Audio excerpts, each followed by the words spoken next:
Several pro-Palestine protests across the country have become violent and racist. Let's talk about it. How's everybody doing? My name is Anthony Brian Logan, and today we got to talk about several pro-Palestine protests across the country on college campuses specifically that have become violent and racist. One of these at Columbia in New York resulted in Ilhan Omar's daughter, Isra Hersey, being arrested. Now, this is a daughter from a real husband that she was not married to, not the alleged brother who she was married to legally, or the new guy who is allegedly who she's funneling campaign cash through. But different story, I digress. She got arrested. There's been a bunch of arrests. There's been some violent incidents. And unfortunately, I'm not surprised. This kind of behavior has been encouraged by the left for many years now. If the cause is seen as just and it's okay and they agree with the cause, then it's pretty much excused. There's no real penalty. There's no real punishment for being involved in these kind of things. Okay. Now, if you're a conservative Trump supporter, you're wearing the MAGA hat, it doesn't matter who you are. You could be a meemaw, pawpaw, a little kid or whatever. You're going to go straight to the penitentiary to make big rocks to little rocks. But you are Ilhan Omar's daughter. Not a big deal. You are a regular normal checking up a college space, preventing Jews from being able to be there. Not really a big deal. Now, Isra Hersey, Ilhan Omar's daughter, did get arrested, but I mean, it's New York. Come on. What's going to happen? You pretty much got to get caught red-handed deleting somebody to go to jail and stay there. What they're going to do to her is basically take their cell phone out, give her a selfie for the mugshot, and send her right back to the protest line. All that they did was give her a platform upon which to express herself and cry victim. Yeah, I'm going to Barnard College, part of Columbia, which has a $90,000 a year tuition, but I'm a victim. I'm homeless. I have no money. Okay. Like anybody really believes that. All they did here was give her a platform upon which to be a victim, express herself, and set herself up to be Ilhan Omar's successor out there in Minnesota. But I'm saying way too much. We got to get into a lot. We got to get into Ilhan Omar. We got to get into somebody who was attacked and stabbed in the eye with a flagpole because she was at the wrong place, wrong time, and wrong ethnicity. There goes the actual anti-Semitism and racism. But before we get to that, a word from our sponsor. Many of us are having a hard time keeping up with everyday bills. Inflation has gone through the roof. If you're a homeowner and you want some financial breathing room, call my friends over at American Financing. They're saving their customers on average $854 a month by tapping into their home's equity and wiping out high interest credit card debt. $854 a month. That's like getting a $10,000 a year raise. And who doesn't want that?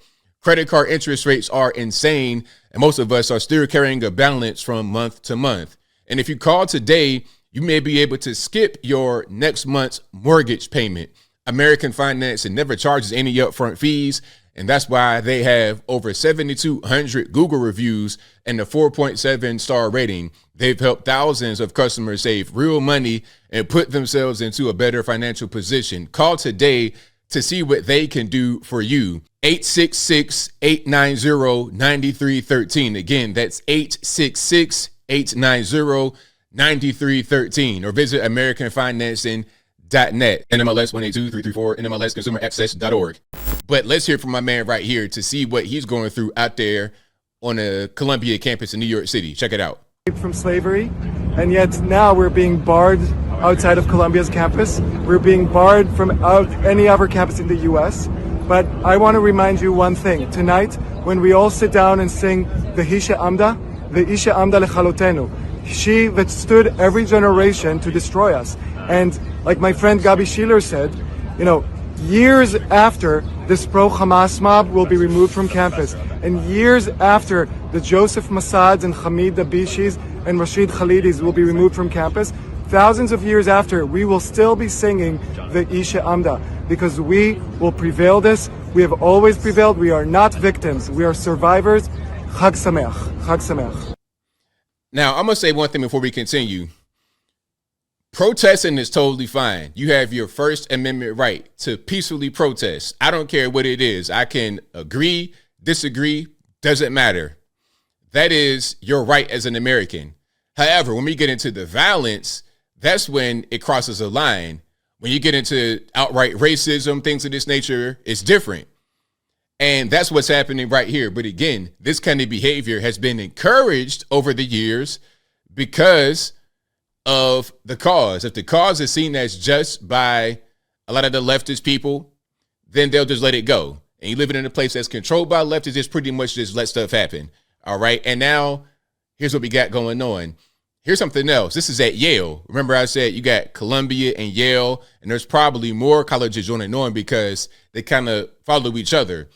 But Jewish Yale student Sahar Tartak was stabbed in the eye at a violent anti-Israel campus protest. She shared her story with Fox News.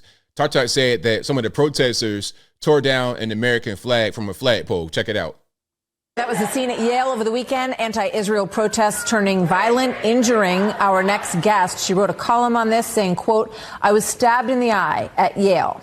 The school has allowed anti-Israel students to run roughshod over their most basic policies. Yesterday, she writes, "I paid the price for their inaction." Over the past week or so at Yale, anti-Semitic student protesters have taken over a central plaza on our campus, setting up a tent encampment, among other things, pictures to commemorate terrorists, and this culminated in multiple nights of overnight encampment in the central plaza and protests with hundreds of people. I think it was 500 when I came on Saturday night. And as soon as I was identified with my friend who wears a black hat as visibly Orthodox Jewish students, I was immediately blockaded by protest organizers. And everywhere I walked, there was a line of protest organizers standing in front of me, linking arms, so that I could not walk forward. And the rest of the students at the rally noticed this, the other 500 students at this violent rally, and they saw me, and so they began to taunt me as well because they recognized that I was something that they view as an enemy. And finally, the taunting continued and escalated, and I was just there to record them. And the taunting escalated until somebody waved a Palestinian flag in my face and then jabbed me in my left eye. And from there, when I tried to run after him, the human blockade of protest organizers continued to stand in front of me to stop me from catching my assailant.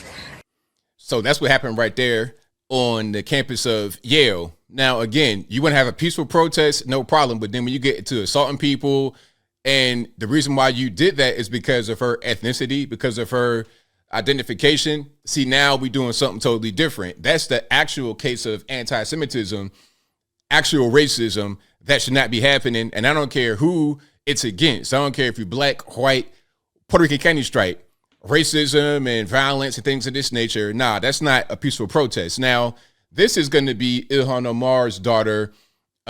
What's her name? Isra Hirsi. Okay. As you can see, she was arrested out there on Columbia's campus. Now, remember, she goes to Barnard College, where tuition is $90,000 US a year. Check it out. Minnesota Congresswoman Ilhan Omar, she had been suspended from neighboring Barnard College and was protesting at Columbia. Congresswoman Omar posted on X that she was proud of her daughter and, quote, "stepping up to change what you can't tolerate is why we as a country have the right to speech, assembly, and petition enshrined in our Constitution." Now, what's the key word missing? Anybody want to fill her in? Peaceful, right? Peaceful. Now, typically, you don't get arrested for peaceful protests in this country. Isra Hirsi is here with me now. Also joining the conversation, Maryam Alwen, a fourth-year Columbia student who helped organize the protest. She was also suspended and arrested. It's good to have both of you with us. I know, obviously, a very difficult time for you and for a lot of people on the campus. But let me just start with how you see yourself being treated over the past couple of days. Just kind of walk us through, if you can, what you have been told, why you have been suspended, and your reaction to it. Yeah, I guess I was suspended Thursday morning at 10 a.m. with 2 other fellow Barnard students. The email stated that we had engaged in disruptive behavior, but had not outlined the code of conduct that we had violated. The 3 of us were the only 3 that had done public interviews at that point. And so we think that our targeting the reason we got suspended so early was due to the fact that we had made ourselves known. And then that the school got NYPD records to be able to arrest the rest of the students. How I'm feeling about it, however, I think a little bit like this was expected. We all knew the risks and we knew what we were engaging in. However, I wasn't really expecting to be immediately locked out of my dorm, of dining, of campus as quickly as I was. Yeah, and I will say one thing about this. New York City, they're funny with how they enforce certain laws, right? Okay. Now, she was not allowed back in her dorm because of all this is going on. Now, I assume that's where she lives, right? And I presume that the tuition that is being paid would cover the dorm. So you're a tenant in the dorm. But if you are a squatter, you can just go wherever you want to go and the police won't stop you. How does that really work? It's really weird how they enforce laws or don't enforce laws. And again, if this was a bunch of Trump supporters, MAGA hat wearing, I think the response might be a little bit different. You're talking about the federales and some more stuff coming down to sweep them out. Because we all saw J6 and the response in the years of talking about J6, but a lot of the other riots that resulted in deaths and burning down the neighborhoods do not get spoken about at all. It's like we pretty much forgot about them. So that's pretty much that. You saw Ilhan Omar's daughter got arrested. And of course, you're not going to be, like I said, are they going to take a selfie of her? And that'd be the mugshot right there in the scene. Okay, go right back to the protest. You see, she's right there. They're not going to hold anybody for doing this. There won't be any real consequences for doing this because they agree with the message. But if it was the other way around, if it was a J6 type situation, you got guys that have been in jail for years without really being charged, without being convicted, just kind of languishing in jail. The whole lives turns upside down. That is the difference. So when you have that kind of difference, what goes on is you encourage it. So this kind of behavior should not be unexpected because those who are out there, as I close, they know they can do this and get away with it. It's no big deal. We're just protesting Israel. We're just protesting pro-Palestine. We're woke. We're liberal. We can do whatever we want. Other way around, not so much. And I think I'll leave that right there for now. And what say you? What's your take on the protests happening all over the country, but specifically Columbia, Yale, etc.? Whatever your thoughts are, let me know in the comments below. You guys know where I'm at. The protests and how they've become violent in certain instances is a direct result of these institutions fostering that kind of ideology. They allow it. No professor who works at either institution should be surprised.